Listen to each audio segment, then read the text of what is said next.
Welcome to Dirty Data here on the fourth period. That's Aaron Ward, Shane Kelly. I'm Dave Pagnotta. And guys, the Nashville Predators about 6 weeks ago were toast. All of a sudden, they've rebounded, secured a playoff spot, and are doing well. What the heck's gone on in Nashville? Yeah, I remember doing the post-mortem. We had Ekholm going somewhere, Duchesne, Forsberg, but that's an amazing thing about how quickly this game can change.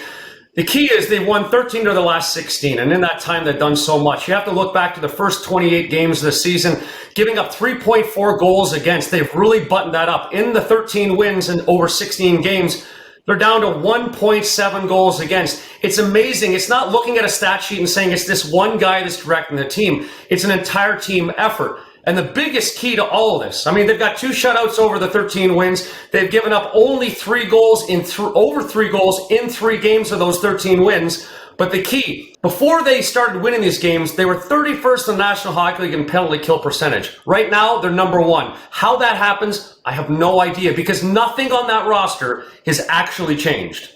Well, one guy has changed, Aaron, and that's Juuse Saros. During this hot streak, he's been bar none the best goalie in the league. In his last 10 games, he's saved 12 goals above average. So the average goalie would be expected to let in 12 more goals than Juuse has during this run. High dangerous save percentage, first in the league, 4th in average goal distance. He's basically become a brick wall. The team in front of him hasn't really changed. 50% possession in the first 28, 50% now. Expected goals, exactly the same. Expected goals against, it's gone up 0.1.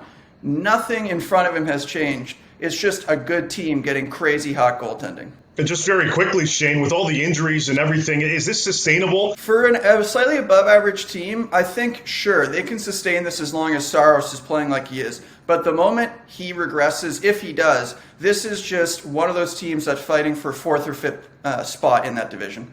It's also easier for a team to play better in front of a confident goalie, right? You're not having to step back and look over your shoulder and wonder what you're getting back there. When you know they're going to give up a chance and it's likely going to be saved, you can play with a high level of confidence. Yeah, I'd like to thank the Nashville Predators for messing up our trade deadline coverage, but good on them for moving up in the standings. This has been another edition of Dirty Data.